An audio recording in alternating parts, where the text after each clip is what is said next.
So when it comes to self-development at work, most people start by identifying their weaknesses and working on them. But did you know that identifying your strengths instead of your weaknesses can make you 6 times more engaged on your job? Gallup, the famous American research company, which is also known for its surveys around the world, has done more than 40 years of research on how identifying and working on your strengths can make you more successful at work and in life in general. But hold on, how do you identify your strengths? Well, watch this video till the end because I will share with you this book called Strengths Finder 2.0, which you can use to explore your inherent talents and also understand how you can convert those talents into strengths. We will also explore how you can use the assessment tool available in this book to generate your specific strengths report, and also briefly talk about the 4 strength domains which are the basis of this Gallup research. My name is Jamil Hai and I have been working in management positions across South Asia, Middle East and North America for the last 20 years, and my mission is to help you build real life skills for your job and career that they don't teach you in college. So without further ado, let's find your strengths.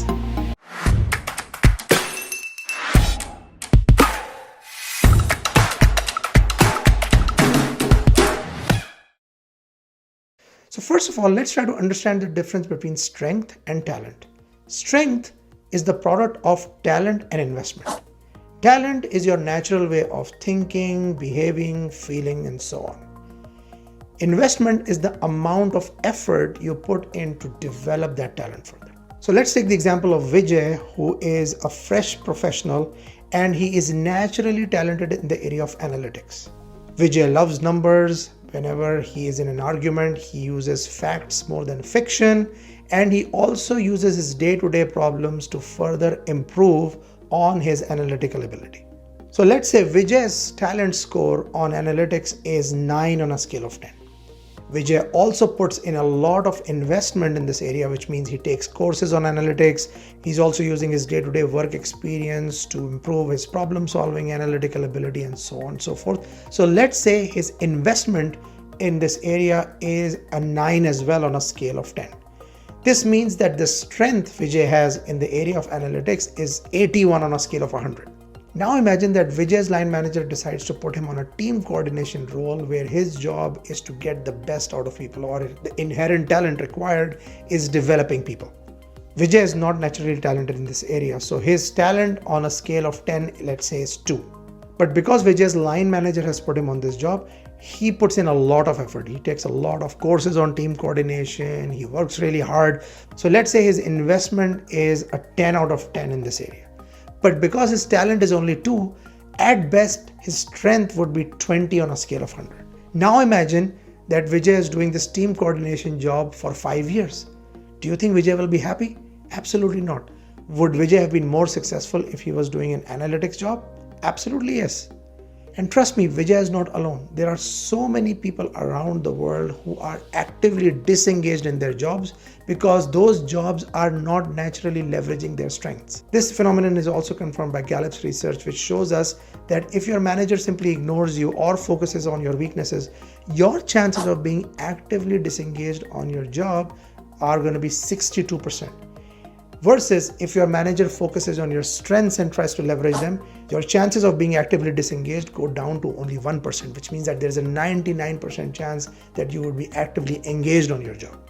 So now let's find out how you can use this book called Strengths Finder 2.0 to identify your strengths. In this book, Don Clifton, who is also known as the father of strength psychology, and he has been the one who has also led this research with Gallup over the years, has compiled a list of 34 talent themes based on their years and years of research. These 34 talent themes are bucketed into 4 strength domains, which you can see on your screen. We are going to briefly cover each of these strength domains a bit later in this video. But when you purchase this book, it also comes with an access code at the very end of this book, which you can use to complete an online assessment, which will give you your personalized strength report. Now, what that assessment tool does is, based on your responses to the questions, it will give you your top 5 talent areas. And the report will look something like this that you see on the screen. So for each of the 5 areas, it will give you some details as to how you demonstrate that talent in your day-to-day work. And you can actually go through that report to get an idea on how it resonates. Now, those 5 areas can be super helpful for you because, for example, when I did this for myself, there were certain areas which I was not surprised at all that, yes, these are my talent areas for sure because I love to do this kind of work. But there were certain areas as well where I did not consider them as my talents, but as I went through this report, it was very helpful, and I used the output of that report to think differently about how I can leverage my strengths better at work. Now let's look at the sample of the strengths report which comes out of this assessment. So in this case, you can see the top 5 themes are analytical, responsibility, focus, futuristic, and communication. As you scroll down, it also gives you for each of these 5 areas a shared theme description, and it also gives you your personalized strength insights, which has some very interesting text on what makes you stand out. And then it also has some thought-provoking questions at the end, which will help you reflect on how you can further leverage these strengths to the best of your advantage. So now let's go a little bit deeper into this report. So on the first area of talent here, which is analytical. So in the analytical area, the shared theme description is people who are especially talented in the analytical theme search for reason and causes. They have the ability to think about all the factors that might affect a situation. On responsibility, people who are especially talented in the responsibility theme take a psychological ownership of what they say and they will do. They are committed to stable values such as honesty and loyalty. And then for each one of these, you can see that there is some personalized details as to what that means and how that person stands out.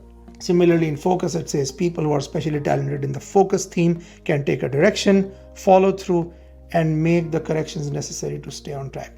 They prioritize, then act. And finally, on the futuristic theme, it says people who are especially talented in the futuristic theme are inspired by the future and what could be. They inspire others with their visions of the future. And keep in mind that these 5 themes are very much personalized. So your 5 themes could be a very different set of themes out of the 34 themes available in this book, which you can see on your screen. Now, in the final section of this video, I'll talk about the 4 strength domains and how these 34 themes fit into each one of those 4. So these 4 themes are executing, influencing, relationship building, and strategic thinking. Now you can see on your screen how the 34 themes fit into each one of these areas. So things like responsibility and focus will fall into the executing domain. Things like communication will fall in the influencing domain. Things like analytical will fall in the strategic thinking domain. Same thing with futuristic. And things like adaptability will fit into the relationship domain. So how do these 4 domains help you compartmentalize your strengths? So let's take the example of this report that we just saw. This person was strong in the area of responsibility, focus, communication, analytical thinking, and futuristic. This means that this person has 2 talent areas in the domain of executing, 2 talent areas in the domain of strategic thinking, 1 in communication, and none in relationship building. This means that this person's natural talent lies in the area of strategic thinking. He or she is very good at executing and pretty strong at influencing as well. So this means that this person will be very successful if they are in a strategic thinking role, which requires influencing, which also requires execution skills, because this is where the natural talent of this person lies. So I hope you found this video helpful. I'm going to put an Amazon link for this Strengths Finder 2.0 book in the description of this video. So if you found this video helpful and you really think this book can help you in exploring your strengths, go ahead and purchase it and discover your strengths.